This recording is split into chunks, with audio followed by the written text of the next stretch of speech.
lagi malu-malu, Tarik Halilintar makin berani godain Fuji, adik Ata ngode minta dikabarin. Setelah berpisah di bandara, Tarik Halilintar mendadak minta dikabarin Fuji, pasangan Tofu bakal terwujud.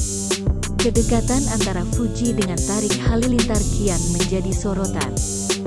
Publik pun nampak merestui hubungan dekat antara Fuji dan Tarik Halilintar. Bahkan kini telah muncul singkatan nama Tarik dan Fuji Tofu di media sosial. Tak hanya itu, Haji Faisal juga tak mempermasalahkan kedekatan Fuji dengan adik Atta Halilintar itu.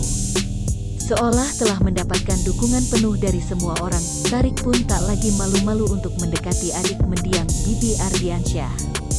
Seperti yang terjadi kali ini di mana Tarik terang-terangan menggoda Fuji lewat media sosial. Hal itu terungkap dalam unggahan terbaru Fuji di akun Instagramnya, Rabu tanggal 22 Desember tahun 2021. Fuji mengunggah potretnya di Instagram. Adik Bibi Ardiansyah juga menyematkan keterangan di unggahan tersebut. Melihat unggahan milik Fuji, Tarik Halilintar yang sedang berada di Turki pun meninggalkan komentar. Adik Atta Halilintar nampak memberikan kode kepada Fuji untuk memberinya kabar.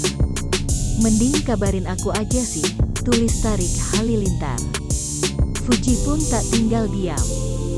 Tante Gala Sky lantas membalas komentar Tarik Halilintar dengan jawaban tak terduga. "Mancing mania," tulis Fuji. Kendati demikian, sederet warganet terlihat memberikan reaksi positif terkait komentar Tarik tersebut.